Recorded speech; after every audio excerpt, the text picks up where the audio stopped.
यारे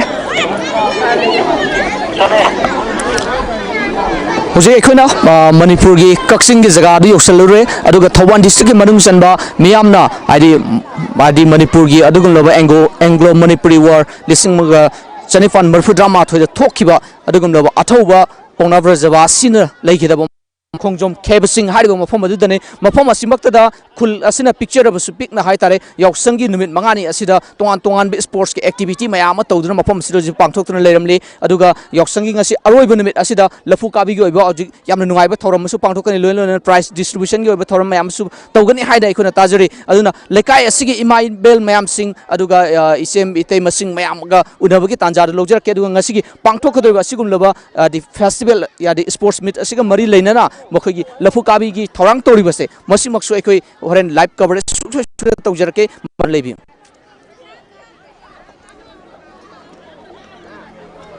ओके इतै मो enum soy ma'am ngasi Yaosang sports ki thoram su nungai biri bro nungai ja lang ba sin ba loi nungai jai ning loi thungjai inom sari ming hai bi o Kheba Ching da lai ba matum ong bi ben bi sak Ongbi ben pisak. Tema ki ming hai bio. Ai ki ming a baby Khejing dagin. Khejing dagin. Mabo ki ming hai bio. Khongjom Kheba Ching dai mutuma chaubi. Mutuma chaubi. Sei ming hai bio. Ai ki ming na angang sa khangem ba. Hai ni ai tang yam thaga chari Yaosang ai ba ji chai khuding gi kumai ji chmai na pangthok tana punchi nung sang na oira chanu. Okay. Mayam family yari bo makai di lekai sira lebiri ba. Lapu kali ba marak sini sem saring ida kau ki puspa, maming dum dah ada, maming do aina ada di, ya ada. Okay, itu magi ming habi. Mutum Indira. Mutum Indira. Segim ming habi. Sasalau. Santi wangin dagi. Wangin dagi santi. Okay, tungan ba kau ki itai masing isi sing lekai sigi mayam lebiri, lebiri ba mayam sing saan ba saksum taksar ke ming habi. Moirang tem Ranjita. Moirang tem. Awang ki wasi. Khejing si mathang ai khogi sidai da mi mayam di family mayam mathang lobu ki tanjar lojar ke picture of speak na hai tare Khejing khun se top pa adugum laba Manipur ki itihas ka sagwan adun leiraba Khongjom da pongrab rajaba si mahana aidi Manipur ki damakta ningkha tamnab ki damakta akan ba lantheng nakhiba adugum laba mafam amane pongrab rajaba sina magi aroiba yaip tan khiba Khongjom gi jaga asidane itei masing idom chasin leirba mayam sing asiga makhoi na haidi tawba ngamba hai tare kari activities sing leibage habida khoi pun yeng Okey, lapu kabi do ba sini lausi. Topilo. Okay, lausi ka kulsi angang amana magi choreograph amasu khoi yeng mina khre hojik se lafu kabi thorang gi da sem sadun leiri khoi sakon sem ina khumi devi lupa chama loinala program rakesh singh upachani har bami nisna Yaosang sports asigi damakta agama mateng pangbirami masigi damakta so hanwa itana sports organizing committee 2023 ke mai kai degi hainga itana thakat pang tok sare lafu ka do besini nam sing to Prinjit lo kena sini Bikram mau ya kau nggak mau dia atau apa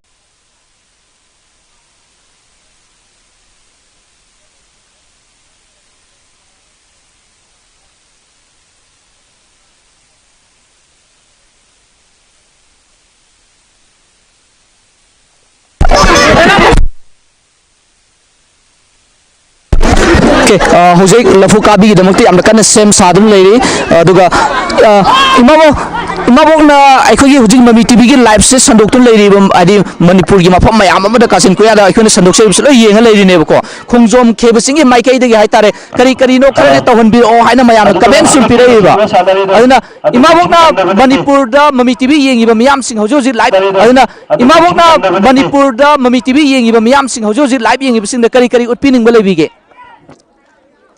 mayam leida seida mayam chakho thang seida khoi seida sum thada ningi akhoi sigi damakta oina duga aina aigi wakhanda di laisabi pakhang koiba lakpa singe yamna yingde si athing bakha di thamningi oine se di chari ba firon laiba lakcha tawri ba tongi ba yamna yaning de aduk phajagraba lamji moine la la ga chin habidore adu ai khunjigi mi ama oina yajaning de ai sorry lekai sing mi sing na ko da mabok se sai yamna hai sai tam sapiro na sai tam ko tam bio noina na palle na kes kanan maki tongi punsida mahal tawu tawu ba angda wariyeda mai papa hindu sino haidna organizing committee ki nakai degi kami shoyi na panda thongi sakse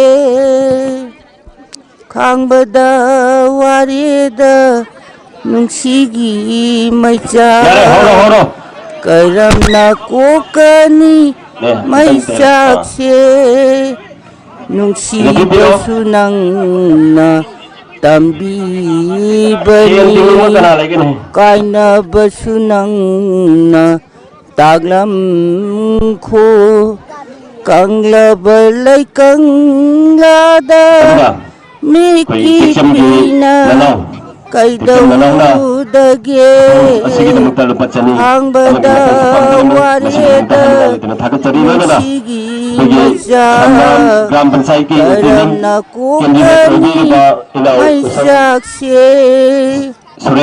nang napiram na masigi dalam kesulitan yang kagat berbentuk serius mahal tahu mai papu warisan hai sakli nungsi babu asu tau bara kang bada wariyeda aku ahan ba lapu kabigi etem tahu karam na kokani may saksi ai pandagi ai mayam dai mala chaubi hai na khangbi mayam na okay mabong na sakhe sai do ni am phajai ba khang bra ware nu sigi mai sakse adu kari gino ipal le amadi wa thong na ni hai se kari maram gino ajila du na pugudin thamam de tairi do kari hai ni naha oi ni da khan ju wa khan do adu sum phom la phala sakpani hai tare naha oi ni da sum khar lai gi hai tare chokra jar ka naha oi da leikhiba ai di punchigi thogdo wari kharana maram oire harga ima bokna ji amna lungai na thambi gi bai tare na pal lermadi wathok erambasu yaina hoji hoji si mayam ama adudagi ima ibel mayam amana adi lapu kabi gi thoram se yengna da bai dum sem sara leiri ado leiri ba akoi gi ine mindol mayam sing asiga haidi sak muthak tanjage inom saming haibiyo Sawan yang tamu. Sawan yang biasa. Sawan sembang lagi. Lekai sigi naha sing sil liba thoram se pumning da kari phauge nungai bro Yam nungai ba phawe. kari di haibi ning male angang sing naha sing horok liba mayam sing tawri ba mayam se Hoi moi gi haurai ba ngang jing sida mami makhong oidana yamna ne nungai bam phawe. Hai bazu hai de dei. Okay naha sing se tawri ba thabak se anum ise khoi anum pendi ra kari anum ya bi ra PLS sibaina tawbaji yam nungai je. Yaosang se thatpa adi lambi daga thattana thokpa matam amagi adi lesabi sing na toramba sing ase masigi ona taina ba da fam sari sports on tawraga lerameba kari khanbige kari wakhalon phawi masi sumen khanbi Sport tawbajina yam nungai yengbaju nungai re dagi simaina tawbajina angangi tunggi yumbirenda khara kana gadrana khale. Okay yam nungai hoju se lafu kabige hoji sem saba loiduna hoji ka ba honare mayam puna miyeng tamina se matau karamna mafam se lafu kabige thoram se pangsok ligi haibase 3 times awum na take the chance pigi no matu usme am lai bani na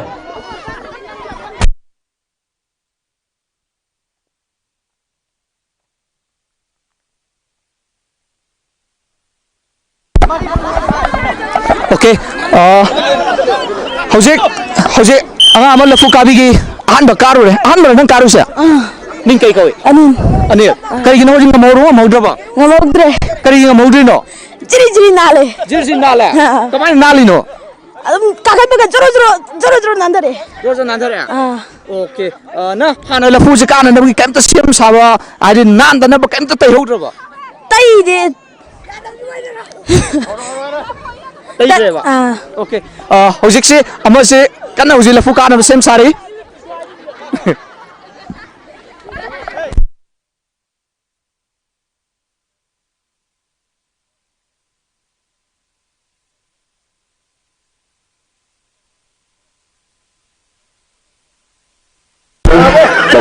Harusu hari-hari dalam bentuk seri. Ada ini apa kok? Last chance. Ya tadi ya, ni nak. Lu temen ke? Tahu yang mana? Ay, siapa? Ini mana tu? Ada.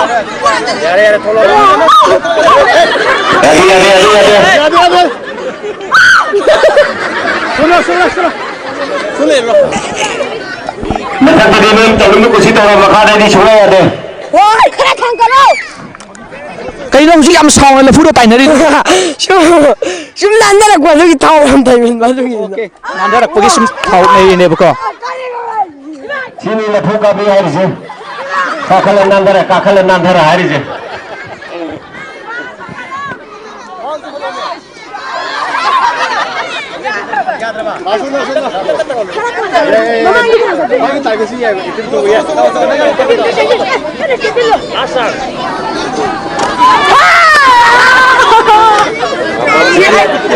Okay, SAS ahum lak phao da ojik ka bang maudre.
Atau bersinggung atau pria itu boleh ditolong.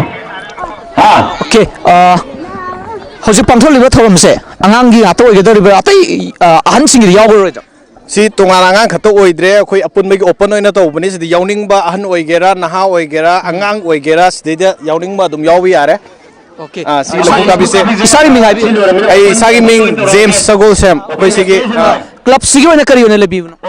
Khoi je club matina tre khoi tongana khoi gi organizing committee oina Yaosang gi tongana khoi chai khuding gi khoi sin na ba tongana committee ma semaga leigiban. Okay. Yaosang gi oiba special organizing committee mo oina leibane ba. Hojik sida sigi festival se Yaosang sports festival manung sida sports ki karama matam lagi hauki. Si koi mai thaba numitudagi tos rally sen ma horaga ade mathang gi numitudagi koi tongana koi item tongan ba activities item sing makha satharaga hojrak kone koi Kari item sing yaw side de yaw gri se tongan ba yam interesting oi ba haitare ne mayamna no kro ba adegi haksang thobagi da competitive oi ba lamjen chin ba marathon race adegi tongan ba category gi sub junior girls tegi horaga sub junior girls, sub junior boys, junior girls, senior boys, aduga open da tunga category go ba activities me ama koi pangthok sagrai tare. Okay. Mafam kya ra khona koina salaga sanabagi masana mayam sing maram sum hangjaba matam ne indigenous ko ba angangi masana mayam leiri asigum se khaga sanan pa me suppose khongjong bi gumba segai song bi morum kon bi phibul habi gan leiba hojik angang sing sina kaya khangna dra ba tare ado mafam se apak pal lampa ama su leiri ba ko mafam sigi angang sing dum sigumba indigenous item gumba yaw khibro masi akoi keno se koi lemhoriba item mayam di akoi na cover tawna bo hona jabani adubo andaki koi atin ma matam khara oigiba haitare sumnagi numit marini khakto oikhre adu maramandana example in ha khudam ha da lafu kabi se koi manipur gi koi indigenous नाट की मसाना ने हाइबा यारे UV लापीगुम कोई सिनगे हानदी तौजरम्बा अदुबु सगी मतमसिना खुयौना गिबोना कोई अदुगी item चुमा हापसब ngamdre matung tarakpadadi matha sahi khudingi hapsage haibagi tonganba khoi gi emam su leijare okay hojau je khoi mang do uri base lafu kabi se khoi hanagi paipu singi haktak tagi chanarak pa dungna masana ni khulasina su hai tare picture basu khulasina tongan bi indigenous ko ba masana kya mathangi matam nagi di hen hana nabgi dum sem sari habase hojing mami tv da hojing mayam na thambirak wafam ni thomi ke am su leiri mafam sida leibasing ase mathang mathang unaja duna moina kari kari karam wakhalona I think ngasi ga sul sports ka item se pangthok lib nai tamina se isagi ming haibi mutum gobin hojau jik sigi event mayam se pangthok ko matam isa se kari una lebi no organizing committee una yawbiribra ai ji song khoi onen committee una sum yawjar okay angang singsna tawriba mawong se maside da mafam kya dadi hojik si yausang thatna leram basu kya am yawriba adu khun se exam ko matam di sports asumaina angang dagi adu dagi khoi gi imaibel mayam ga yawna saruk ya aduna sumaina leram basu da punging bi am penja ba phawi kari wakhalona asumaina yausang gi oiba thabak om da satta bi da sports room da onsi lakhiban kano di lambi sorok da thori tharpa ko sina khoi ngausana ba nupa macha adagi sing khoi gari kan kan thoba adi angang thoke ba ja khoi da wakhan da sarang na ba wakhan wa ba leidana ko da sport ta phajal lagadi khadang phagadra adagi khari khari khoi lakai gi khadak sport